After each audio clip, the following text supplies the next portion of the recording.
Boa tarde, pessoal do segundo ano. Espero que vocês estejam bem. Após essa semana de fechamento de notas, de conceitos e conselho de professores, estamos aí de volta. Estamos no último tópico do caderno 2, tá? Cuidado aí que nós vamos terminar o caderno 2. A atividade já é para o terceiro bimestre e procurem estar atentos aí ao WordPress, o site do Calixto lá para as aulas de física, tá bom? As aulas estão lá o link está lá, postado para vocês assistirem as aulinhas. Eu vou me aprofundar nesse último tema aqui do caderno 2, a semana que vem nós já começamos o caderno 3, tá bom? Então aqueles que puderem, de forma bem rápida, entrem em contato com a escola e veja como que vocês pegam o caderno 3 lá. Assim vocês não precisam baixar nada, vocês não precisam fazer download em nada. Aí vocês têm o caderno físico, podem estudar sem internet em casa e podem se aprofundar com o conteúdo da internet depois, tá bom? Lá no site do Calixto eu vou deixar a atividade para vocês, é uma atividade teórica, né? Aqui não tem cálculo nesse último tema desse caderno, é para que você possa entender e tirar algumas dúvidas, principalmente de alunos que já passaram pela sala de aula na nossa frente e tem. Por exemplo, tem aluno que já me fez a pergunta seguinte: se a água não sai do planeta e a gente usa, a gente não pode reusar a água? Quer dizer, a mesma quantidade de água que tinha 10 anos no planeta é a mesma quantidade de água que tem agora, não é, professor? A resposta é sim, mas a resposta não é tão simplista assim, não. Então, veja bem, existe uma ilusão de que não existe uma degradação dos recursos da natureza. Apesar de todos os seres humanos que já palmilharam a Terra estarem aqui, porque o nosso corpo ele deteriora e volta para a Terra. Então, todos os seres humanos, desde o mais arcaico e antigo ser humano que já surgiu, por criação, por evolução, não importa o que você acredite, ele está aqui na Terra, porque a energia apenas se transforma, né? Ela apenas se transforma. Então, tudo que tinha na Terra continua na Terra, a não ser que alguém tirou alguma coisa da Terra e jogou lá para o espaço. Mas a pergunta é: não houve uma transformação? E nessa transformação existe uma degradação, tá ok? Então, esse tema 6, entropia e degradação de energia, é para que você possa alcançar um nível um pouco maior do entendimento do que acontece quando a gente começa a usar os recursos da natureza, tá? Para que você possa perceber por que a gente tem que economizar energia elétrica, por que a gente tem que economizar água potável. Observa, aquela água que você toma banho, você pode encher sua mão durante o banho e colocar dentro da tua boca, é água potável. É água que você pode encher a vasilhinha do seu cachorro e pôr lá no quintal para ele. Você tem que lembrar que é água potável, mas existe água que não pode ser tomada não, né? Uma água tóxica, uma água já degradada, ela não pode ser tomada não. Então, é esse tema aqui que faz você começar a entender por que você tem que economizar recursos da natureza, seja dentro de casa ou fora de casa, tá bom? Então eu vou ler aí, ó, com vocês e aí vocês vão entendendo. Você economiza energia? Você usa energia de forma consciente e racional, evitando desperdícios? Tem gente que não tem essa consciência, não. Ou à sua volta, ou você mesmo, né? Vai lá na cozinha e deixa a luz do quarto acesa. Volta meia hora depois e percebe que a luz está acesa. Ah, não tem problema, uma lâmpada não gasta energia.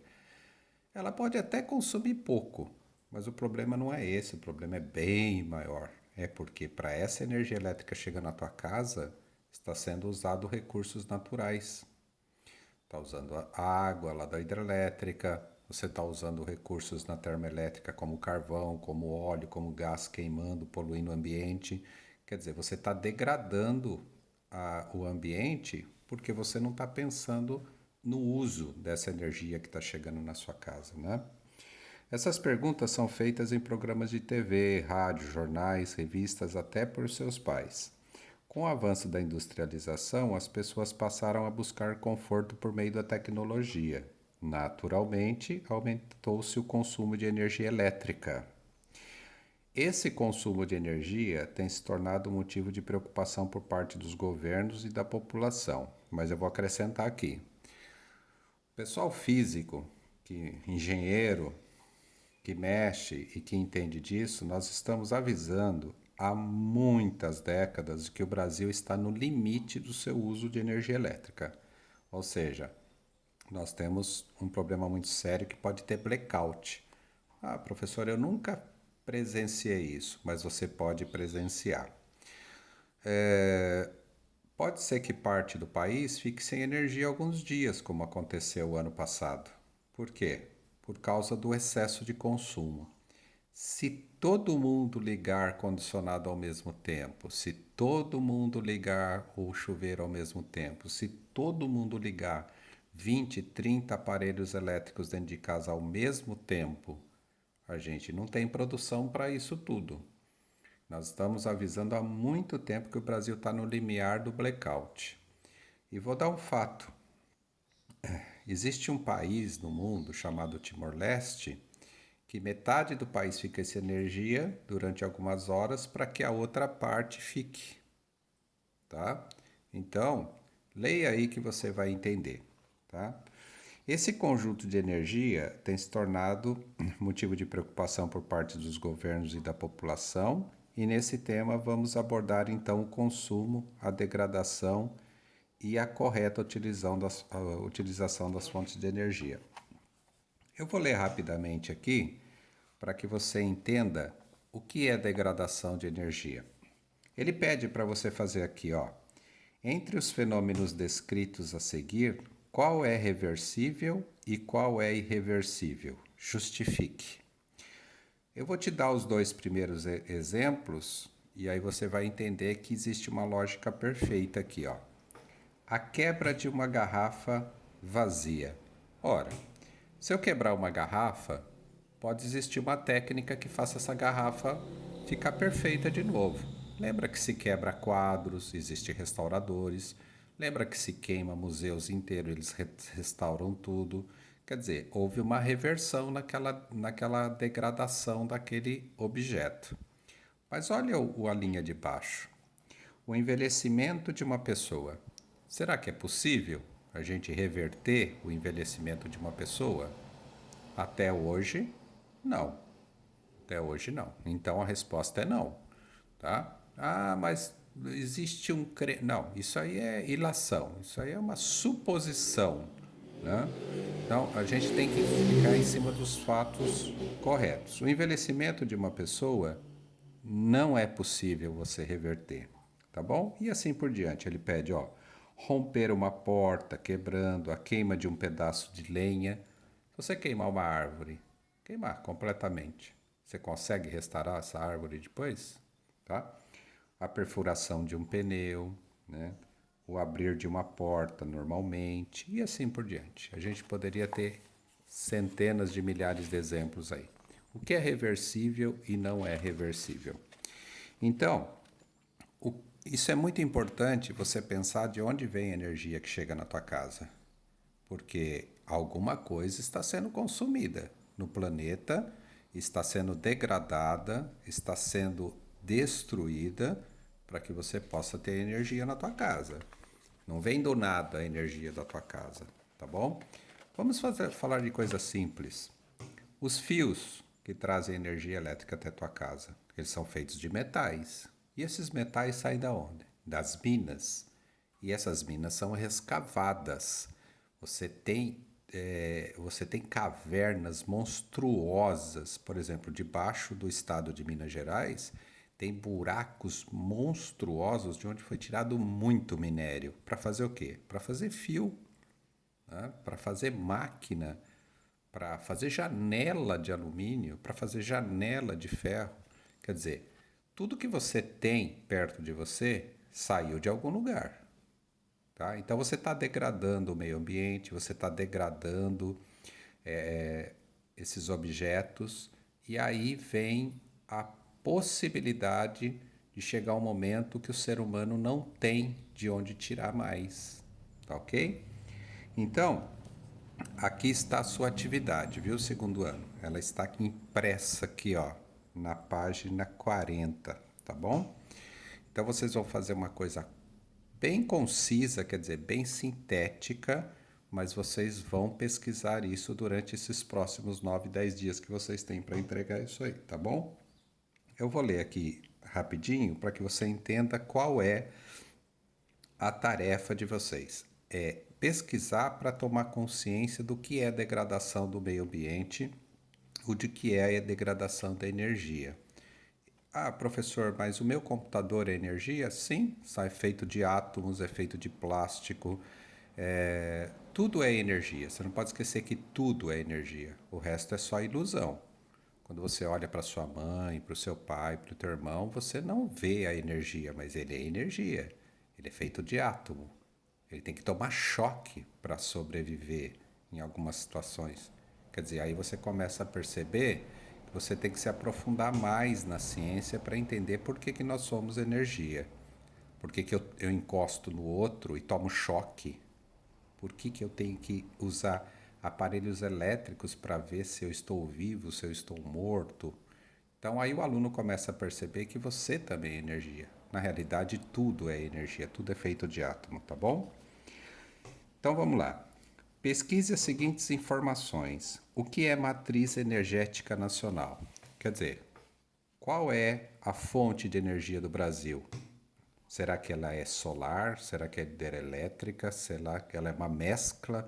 Ela é eólica? Ela é nuclear? Qual é a matriz energética nacional do Brasil, tá bom?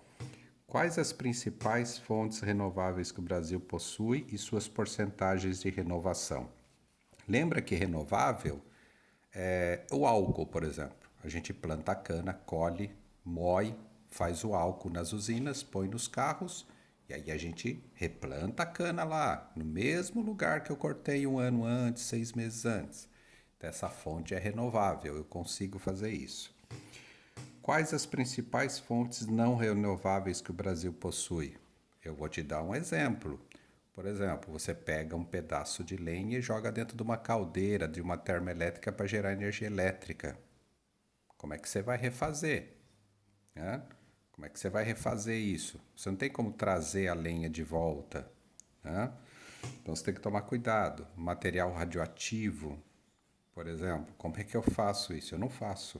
O ser humano não faz material radioativo. O urânio, o plutônio e outros elementos radioativos são produzidos pela natureza ao longo de anos e anos e anos. Né? Quais as principais fontes não renováveis que o Brasil possui? Tá? Que é a terceira, desculpa, já repeti, né? Qual a comparação podemos estabelecer entre matriz energética do Brasil e dos outros países? Eu vou te dar uma dica. Compare só, não precisa fazer de outros países, não. Compare a matriz energética do Brasil e a matriz energética do Japão. Veja qual é a fonte principal de energia do Japão lá, tá bom? O que podemos dizer sobre as fontes de energia de geração de energia elétrica? Qual representa a maior porcentagem? Aqui no Brasil, tá bom? Veja de onde sai a maior parte da energia elétrica que chega na casa dos brasileiros aqui no Brasil. E estabeleça um comparativo entre os países com relação às emissões de gás carbônico. Pega aí os países de maiores potências, os 5, 6, 7 maiores, e compare quais emitem mais CO2 no planeta. Para você observar a comparação entre a industrialização desses países e a emissão de CO2. Professor, precisa responder ponto a ponto? Sim. Número 1, faça. Número 2, faça. Número 3, faça. Por quê? porque aí você tem uma linha de pensamento. Porque se você começar a fazer um texto só, daqui a pouco você acaba se perdendo, tá bom? Não copie da internet, leia e faça um resumo e sintetize, porque só a resposta na internet da primeira e da segunda já é um caderno inteiro. Não faça isso. Leia, identifique a resposta e coloque lá de forma sucinta. Lembra que você não está fazendo uma redação de língua portuguesa, você não precisa argumentar, você não precisa defender, você não precisa defender nada aqui. Você só precisa buscar a resposta das perguntas diretamente e objetivamente que ele pediu aqui, tá bom? Quando você terminar essa atividade, você vai perceber claramente qual é a maior fonte de energia que o Brasil usa e saindo do Brasil, dependendo do país que você vai descobrir que os países não usam a nossa fonte de energia às vezes, tá bom? Lembra que no Brasil existem rios grandiosos, volumosos, rios aqui aos milhares, né? Centenas de rios de grande volume. Então a gente usa muita água para produzir energia aqui no Brasil. Então não esqueça, o uso correto da água, o uso correto da energia elétrica é para o futuro, porque vai faltar um dia. É esgotável essas fontes de energia. E nós só temos um planeta até o dia de hoje para viver, tá bom? Então é por isso que esse tema é curto, mas é de suma importância para vocês, tá bom? Segundo ano. Então faça essa atividade aqui, ó, tá ok? E a semana que vem a gente começa o caderno 3, já se aprofundando no segundo semestre do nosso conteúdo, tá bom? Um abraço para vocês e mandem lá no oséiasmartins440@gmail.com, tá bom? Um abraço.